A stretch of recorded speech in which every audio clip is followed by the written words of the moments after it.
Before the video begins, I want to go over a couple things really quickly. The first thing I want to go over is that there's going to be a few, randomly edited cuts into the content because of the density of the subject, the fact that I didn't cover everything that I wanted to cover, and I want to make sure that all facts and information is known and presented to the best of my abilities.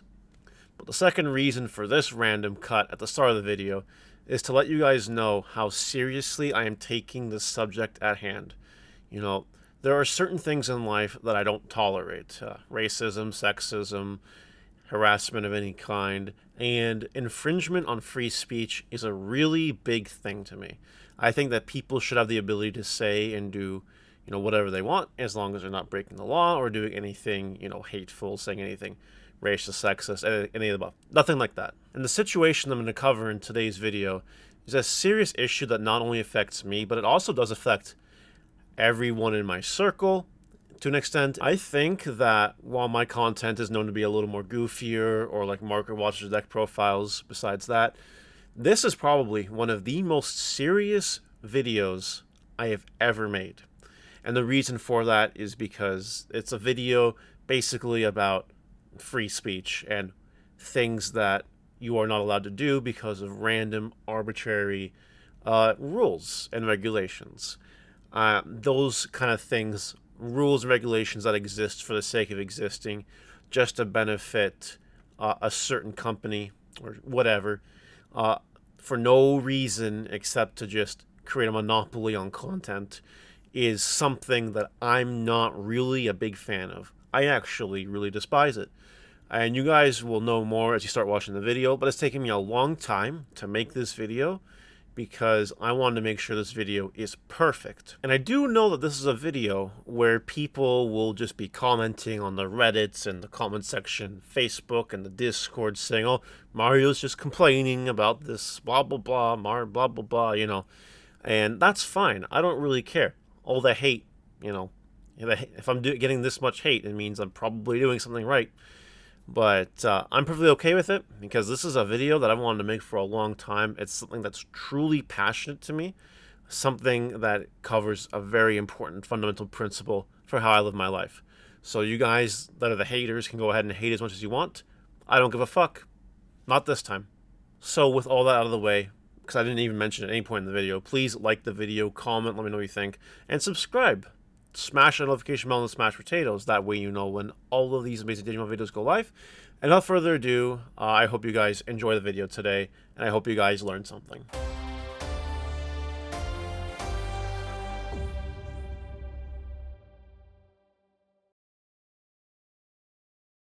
You ever go through life one day, you're just doing something, you're walking down the street, and all of a sudden you see something that just breaks your brain, something that you physically cannot comprehend. It'd be like if Christmas was here and you actually saw Santa flying around with reindeer.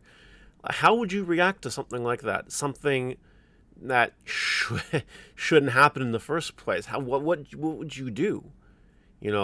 How would you talk about it? How would you tell someone, oh yeah, by the way, I saw Santa?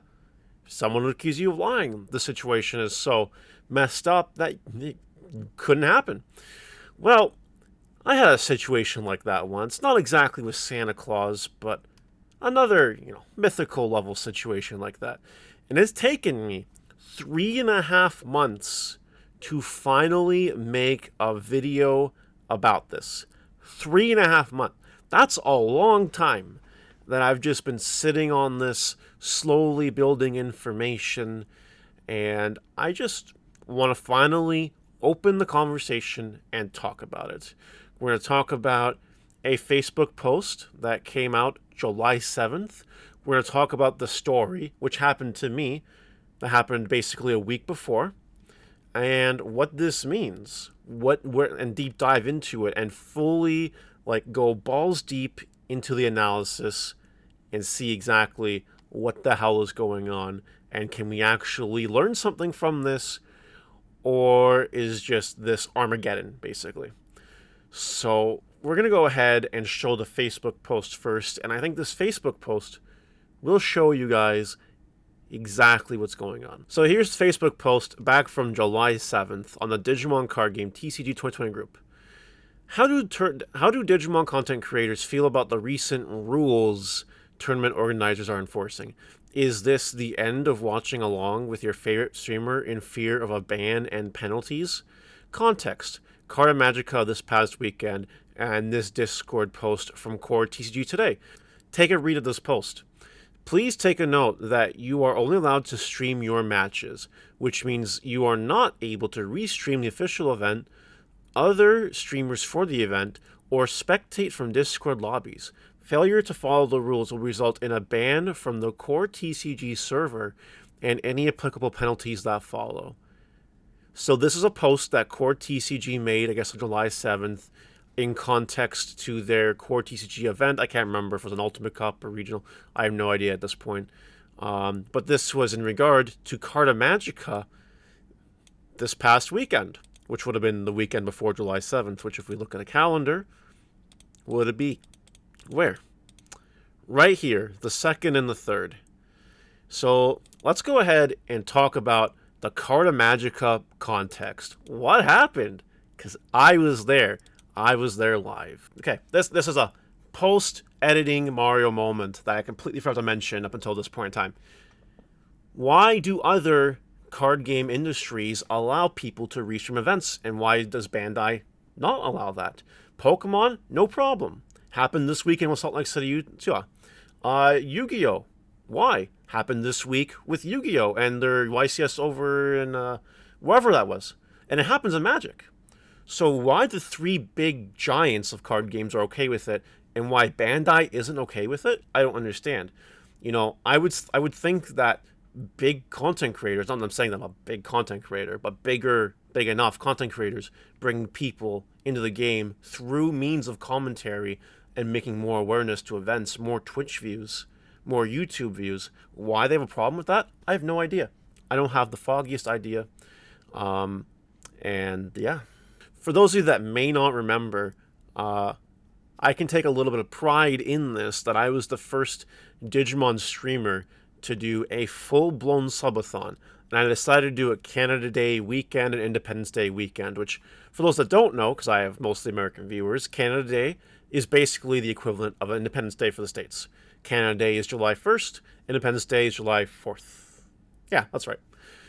So I decided, you know what, we're going to do subathon that weekend. It went 50 hours, which is really, really cool. But a neat little event happened, a neat unlockable event. You know, sometimes you find a key in a video game and unlocks a certain door. It could be a door to treasure, or it could be a door to some dormant monstrosity. Well, I'll let you guys decide based off the story. So I was doing my subathon. We made it to the point where we got to the Carta Magica Ultimate Cup. The Carta Magica Ultimate Cup was being streamed by Carta Magica TV, that Twitch account. And also, before I go any further with this, I'm going to just be honest and give a big disclaimer right now. I'm going to say things that are not family friendly. I'm going to say things potentially that are really, really insulting and demeaning.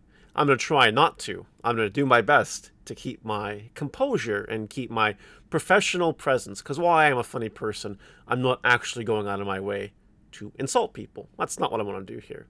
It's just a story we got to tell. So I just want to lay that disclaimer out right away. Right away. And as I'm telling the stories, I'm talking about this content, let me know in the comment section. What do you think about this situation? I haven't touched this in 3.5 months because I've wanted to be very careful how I approach this topic, because it's an important topic. And as the Facebook post said, you know, ban penalties, what the hell? What's going on? We made it to the point in the subathon where the Ultimate Cup was happening online. Carta Magica TV was streaming it, and a particular streamer was covering, used the Carta Magica TV account to do the stream. Okay, cool. So this individual logged in Twitch to the Carta Magica account, set up their Streamlabs or their OBS, whatever, and was running the show. All right. And at this point in time, we go back a little bit further, certain streamers had already been doing it where they basically are commentating over the commentary of an online event. I'm not going to name names. I think a bunch of you know who I'm talking about. There's two in particular that are known to do this before I did it that one time. So I'm not going to talk about it, but it was a thing that was happening. I decided, you know what? If we make the subathon, we're going to do it. So I did it. We started covering the event. You know, round 1 passed, round 2 passed, round 3 passed. And while some of the commentary I provided was genuinely, entertaining, I'm sure, there was some commentary I was providing that, while entertaining as well, wasn't really, PG-13. Whatever. Okay, we'll leave it at that. So I ended up getting a message, basically live on stream, from Card Magica TV, saying, please stop streaming us. That was the message. And I was that was my seeing Santa and the reindeer in the sky moment. I was like, there's actually no way this is happening right now. And I was still watching round 4, and I told, my viewers, look at what was sent to me. And my viewers were flipping out too. They didn't even know what was happening. Like, how can someone send this to you? There were no rules, nothing. That was a thing that happened. And my God, another post-recording Mario edit. Why do I have so many of these today? I don't know. But I want to make a quick mention in case I didn't go into it enough. When I was restreaming the first 3 rounds of the Ultimate Cup, I was not the nicest person. I did say some rather not nice things. More, I was blown away by how certain mechanics just were not fundamentally understood, which is actually where the Blitz meme came from. So anyone that in my Twitch chat that watches this video, put a Blitz in the comments. But anyway, I really wasn't the most pleasant person. I really did put on an act, which again, it was just an act. This whole thing is a show. Twitch is a show. YouTube is a show. And why am I providing accurate and important information? At the end of the day, it's all done in jest. That's really the end of that part. I was not the nicest person on that stream, and I can probably understand, or that's maybe another angle where this was coming from. Because if it was someone a little nicer, maybe Card Magic TV wouldn't have said, please stop. You know what I mean? That's also something to consider as well, because I'm not the most gracious person when it comes to certain things. For lack of better terminology, I felt kind of fucked by it. But that's okay. That's all right. Anyway, so I ended up streaming other things, or the subathon still went well, and blah, blah, blah, whatever. Okay, cool. And that was the end of the situation until this Facebook post came out, because Core TCG announced that they didn't want any part of this. So I guess this got relayed as, oh, Mario's bad. Look what Mario did, causing rule changes when it comes to this kind of stuff. I mean, yeah, kind of annoying, for sure. But we need to actually talk about this, and I've spent 3.5 months, not minutes, 3.5 months going over the best way to talk about this. And I see no other way to do this than to consult the official tournament policy. So here's the policy, last updated June 1st, 2021. So it's been a while. I guess things are going okay. But right away, I want to start breaking down things in this manual, quotes and citations, that could have an impact on this situation, retrospectively speaking. The first is right on the title page here. Participants who behave in a way that damages the fairness and integrity of an event may receive penalties from judges or tournament officials or face consequences from Bandai. Man, they just slapped that right on. When you write a book report or an essay and you start with your big dong right away just to get your professor to read it, that seems like that's what that is. They went right away and said, if you are being not fair, or if you are damaging the integrity of the event, you could get banned, receive penalties. But the term banned is super interesting, and we're going to come back to it. But that's just the first book note here, the first one. We're going to skip ahead a little bit and go to 3.7 and 3.8, publishing tournament information. Tournament organizers, judges, players, and spectators are free to publish details of play and the result of any tournament, subject to applicable laws in the region where the event was held, deck list, blah, blah, blah, organizers, blah, blah, blah. Bandai reserves the right to publish tournament information, including, but not limited to, deck lists, player reports, transcripts, audios, and or video recordings, awards, penalties, or other information related to the tournament. And then this part doesn't matter too much. So what this quote in citation is talking about, saying is that Bandai reserves to the right to publish tournament information. Now, I don't want you guys to get super hung on the language here. Reserves to right basically means you will do it if you think it is necessary. So Bandai can provide information based on this. They reserve the right to do this if they feel it's necessary. That's all that means. I don't want anyone to think that this means Bandai is the only one subject to claim anything at all. That's just the particular legal jargon and the definition of it. Now let's go to 3.8 for a second. Stream broadcasts of match play. So this first bit is saying that while Bandai does events, they may play in a feature match. You might be held in a feature match, and you need equipment. Players must divide into considerations. Okay, whatever. It's not necessarily the streamcasters qualify judges. All right. And due to the nature of stream matches and a desire not regulate future matches more stringently than other matches during Swiss rounds, players should be aware that penalties earned but not applied during a match may be applied later upon subsequent review. So notice how the stream broadcast of match play basically says a whole lot of nothing about other people, restreaming feature matches. It doesn't even touch the subject at all. Doesn't touch it one bit. All right, the next section I want to go to, which is why I said I jumped ahead, I want to talk about 2.6, player behavior.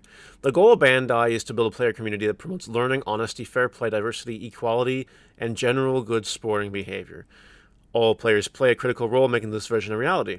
Okay, so now they talk about the points and what everything means. And it's really the first point that I want to talk about, and maybe even the second one. Players are expected to be respectful and courteous to each other and display good gamesmanship. Disputes should be handled in a calm manner and directions issued by tournament staff should be obeyed. Rude language, disruptive or disrespectful behavior, inappropriate clothing or supplies, unwarranted accusations, and or disregard for the safety of others or the condition of the venue will not be tolerated. Players must abide by the expected standards of behavior. And secondly, players must communicate clearly with judges, cooperating with all instruction and notify judges if they witness rule violations. Cool. Oh, and by the way, players must maintain a socially acceptable level of personal hygiene. So if you're going to an IRL event, you better shower and you better use deodorant. Just saying. Going back to the meat and potatoes, though, all laughs aside, players are expected to be respectful and courteous, blah, blah, blah, blah. Now, here's the $1 million question. Are players the individuals playing in a tournament, or everyone, which could extend to someone restreaming and providing commentary over commentary of a stream, of a feature match, or a tournament? Very interesting language, because it's not black or white. It's actually kind of gray. And we all know how I feel about gray areas. Gray areas do get you eaten up in court. And having post-secondary law background, which, by the way, I do have. Gray areas suck, and you get, fucking hosed for gray areas sometimes in court. Not going to go into it, but that's just a thing that happens. But anyway, so if you're playing, don't be rude, don't be disrespectful or disruptive, and then all the rest here.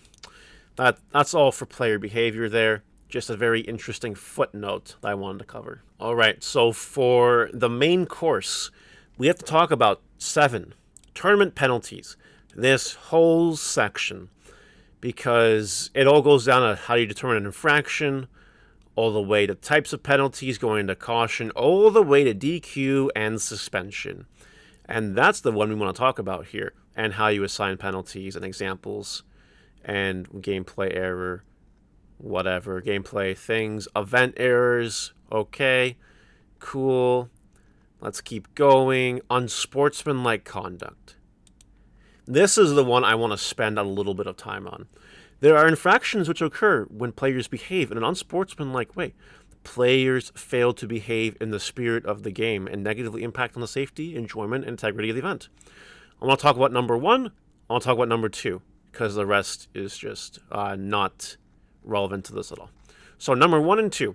Taunts or inappropriate behavior. An infraction in which players behave in an inappropriate way or taunts their opponent or other attendees in an event starts with a warning to a DQ, resolution, blah, blah, blah. Examples: a player makes an indefensibly rude comment or gesture, So, like, if you top decked the Lobo for a game and I gave you the finger, that could be a rude gesture. Or if I said, wow, what a fucking sack you are. I outplayed you and you drew the nuts. Fuck you. That would be a rude comment. A player asks for a penalty to be issued against their opponent. That's funny. A player trashes the play area. Like that meme where the large gentleman playing Magic flips the table. I think everyone knows what that one is. A player does not comply when the event staff tells them to leave the play area. I'm going to come back to this one. A player makes a remark that could be seen as unpleasant to another player or judge. A player repeatedly carries out an action that is perceived negatively by the opponent. Okay. And now we go to threatening, aggressive, or discriminating actions. A player makes insulting, derogatory remark, verbally threatens, performs an act which is violent or could endanger others. A player loses a game and kicks an opponent's back. And a player destroys tournament equipment deliberately. Okay, cool. All right, let's go back to a couple of these ones here. Number 1, a player does not comply when the event staff tells them to leave the play area. This is super interesting because I could totally see Bandai pulling the official stream is the play area, and a player should not be doing anything with it. You shouldn't be watching the stream. But this reaches back to that gray area. Is a player anyone who's playing in the tournament, or does a player go beyond that? Again, we don't know. Makes a remark. You see, I make inappropriate remarks all the time. But if I made a remark that was unpleasant towards someone playing, if I said, well, that person, well, look at that person. No wonder. Look at this. Look at the way they're dressed. No wonder they're misplaying like an idiot. That would be something like that. That could be unpleasant. That might even go in here, but you know what I mean. And a player repeatedly carries out an action that's perceived negatively by their opponent, which doesn't affect anyone restreaming an event, but important to know. Insulting and derogatory remarks is the other thing I want to talk about here, which is kind of what I just said, Let's go down a little bit further. Oh, wait. That's it? Interesting. Nothing else in here about restreaming or doing anything. Nothing. Not a thing. And if we do a quick Control F here for suspend. Let's do suspend. Whatever. Player's been suspended. May not do anything. Okay. Event of suspension. Head judge is responsible for doing something about it. Suspension. What is it? Bop, bop, bop, bop, bop, bop, bop, bop, bop. This is all in Section 7, basically. Most of these. Escalated suspension. Okay. Suspension. Theft. Yep. Cheating. Suspension. Yep. Suspension. Illegal prohibited items. Yeah, don't bring a gun to an event. Yep. That's it. Wow. So it doesn't look like the tournament policy has anything going for it. However, I've saved the spiciest bit for last. 1.7 and 1.8. Spectators and media. A spectator, they can't speak to the players involved. They can't really do anything, but they notice something, they have to alert a judge immediately. Is basically what the spectator is. Or he might be asked to move if the presence is distracting players. Not that I'm saying that someone restreaming an event would be distracting to a player, but, whatever. Media. Okay. Members of the media who wish to attend Bandai organized play events in order to create written, photographic, audio, or video content must follow these rules. Contact the TO in advance for event permission. We representatives must be prepared to provide evidence of their association with a news outlet in the gaming industry prior. Going to come back to that. Members of the media are responsible for knowing and complying with any applicable laws. Yeah, okay. Members must assume liability for all the equipment employees. Yep. And media must abide by the same rules for spectators. Okay. Yes. Now we get into some fun area. A few questions must be asked. A few little inquiries, if you will, must be brought up. Number 1. Is it that simple? Is it that simple? I cannot believe that I forgot to even bring this up, but a media of the member is basically news reporters and press photographers who hold valid press identification credentials. And for further clarification, if you just search real quick, are Twitch streamers members of the media? You can actually just bring it up. Twitch is not considered a social media platform, Although Twitch is a great way to meet, message, and interact with people across the world, those interactions are not the main focus of the platform. Which is super interesting because your normal average person would probably think Twitch is a social media platform, right? But it is not. It's not. And if you do look at your Twitch terms of service, I'm not going to bring up because I'm a partner and all that stuff. We need to go back to this. Members of the media. So, are Twitch streamers actually members of the media?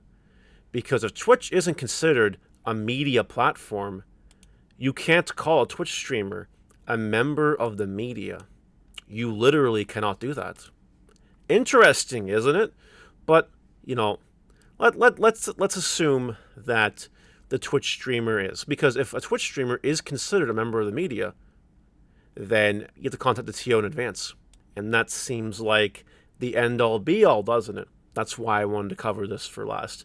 And as a final footnote, somewhere in this document, it says that you might have to adhere with additional compliance rules and the event hoster has or whatever, which could be exactly this core TCG thing here. It just could be. Just could be. On second thought, just to be extra thorough, we did bring up the Twitch terms of service. And while it does not say anything about being a member of the media, this is an interesting part. The user content. Twitch allows you to distribute streaming live and pre-recorded audio-visual works. Twitch allows you to distribute streaming live and pre-record audio-visual works to use services such as chat, bulletin boards, forum postings, wiki contributions, voice interactive services, and to participate in other activities which you may create, post, transmit, perform, store content, messages to text, sound, image, applications, code, or other data and materials on the Twitch services. A license to Twitch here talks about that in a little more detail. This part's super interesting. With respect to streaming live and pre-recorded audio-visual works, the rights granted to you by you hereunder terminate once you delete such user content from the Twitch services, or generally by closing your account, except to the extent to which you shared it. Twitch made for promotional purposes, or reasonable time takes from the backup of the services. And then there's the whole user content representations and warranties. You're solely responsible for your user content. That's fine. It's uploaded at your own risk. Promotions, endorsements, political activity. No. So there's actually nothing in the term of service regarding Twitch as a member of the media. There's nothing. There's actually nothing that says anything about anything related to this. So just to say that we weren't being thorough. If I missed something, do let me know in the comments. Because I've read this up and down, all this stuff, and I haven't really seen anything on it. But if I did miss something, I will accept that I could have missed something. Let me know. Alright, so to go full circle. This is seeming like a pretty long video because I'm taking the time to make sure everything is all well and good. And I'm not expecting this video to be popular by any stretch of the imagination. I'm not anticipating it's going to get a lot of likes. Because it is, at the end of the day, just a what can we do about it situation. Do recall we looked at the official stuff. Members of the media do need to get consent to do anything, which are like newspaper outlets, news channels, stuff like that. But according to Twitch, we are none of those, which means we don't fall privy to that particular section in the policy. Now, of course, there is the other thing where you do have to abide by certain other enforcements, maybe like a TO, which does go back to that core TCG post saying you can't restream. But now, to dive further, what can you do about it? What can they actually do about it?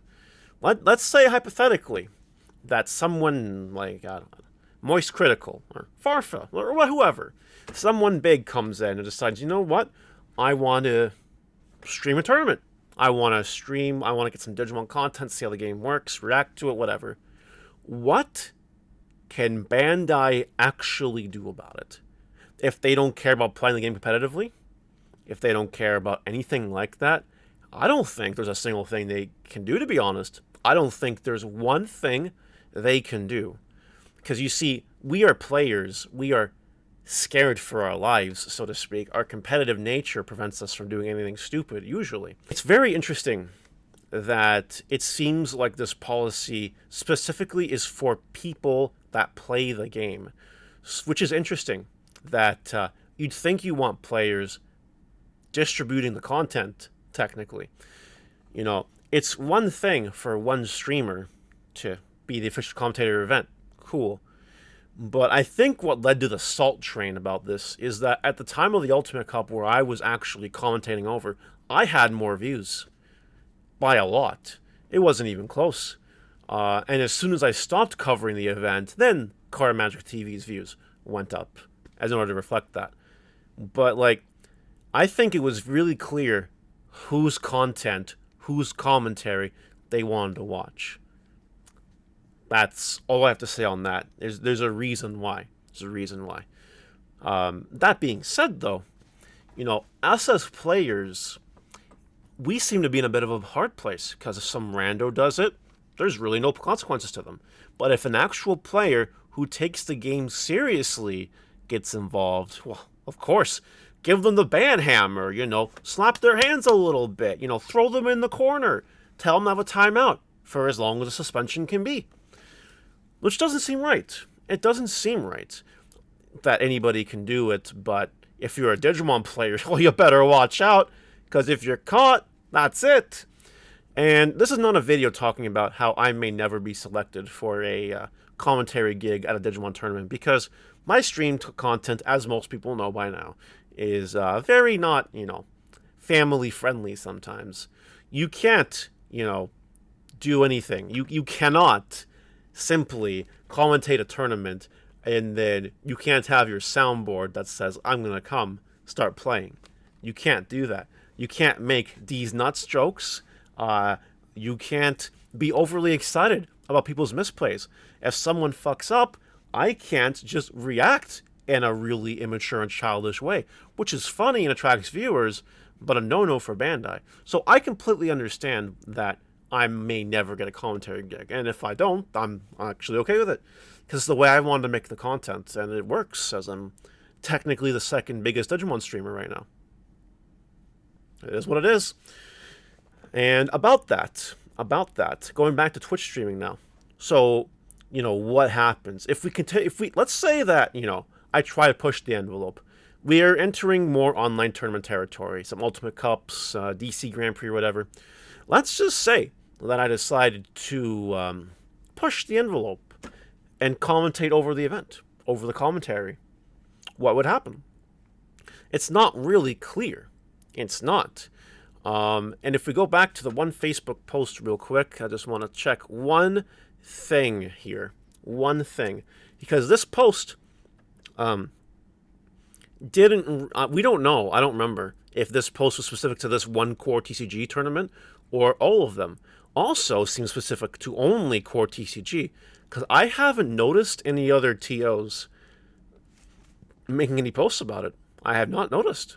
So I don't know what to feel about it. But anyway, whatever. Going back to the main topic at hand here. What is it all? What would happen? What would happen? It seemed like if I would have done a commentary over that core TCG event in the heat of the moment, because it was a pretty spicy and contentious time, I probably would have had a penalty of some sort. Something. Probably a suspension. Players have been suspended for worse. I think the first Bandai Digimon suspension was a result of bad manners. I could be completely wrong.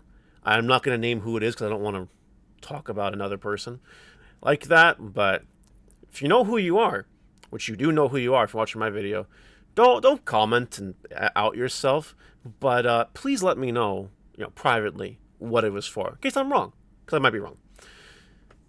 That's it. That's the topic.